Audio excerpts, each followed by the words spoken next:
एका शेतकरी कामगाराच्या मुलाला आज जिल्हा परिषदेचा अध्यक्ष म्हणून काम करण्याची संधी दिली आणि हे फक्त भारतीय जनता पक्षामध्ये आज मनापासून आनंद आहे. खास करून भारतीय जनता पक्षाच्या आमच्या नेतृत्वाचं मी मनापासून आभार मानेन. त्यांनी सोलापूर जिल्हा परिषदेमध्ये प्रचंड मोठं यश मिळाल्यानंतर एका शेतकरी कामगाराच्या मुलाला आज जिल्हा परिषदेचा अध्यक्ष म्हणून काम करण्याची संधी दिली आणि हे फक्त भारतीय जनता पक्षामध्ये होऊ शकतं. त्यामुळे आदरणीय मुख्यमंत्री देवेंद्र फडणवीस साहेबांना, आदरणीय प्रदेशाध्यक्ष आदरणीय चव्हाण साहेबांना दोघांनाही मनापासून धन्यवाद देईन.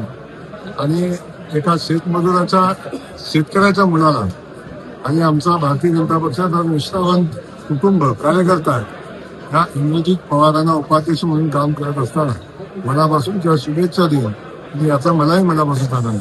जनजीवनची कामं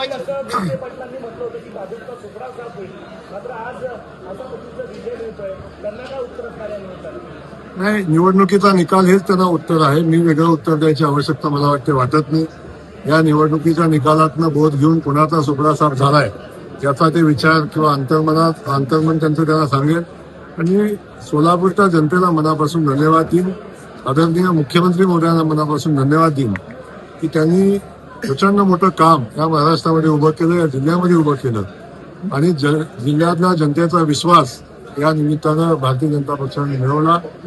त्याचाच परिणाम म्हणून आपण बघतो प्रचंड मोठं यश नगरपालिकेला, त्याहीपेक्षा मोठं यश महापालिकेच्या निवडणुकीमध्ये, त्याच्याही पेक्षा चांगलं यश आपण बघतो की जिल्हा परिषद निवडणुकीमध्ये सोलापूर जिल्ह्यातल्या जनतेनं दिलं.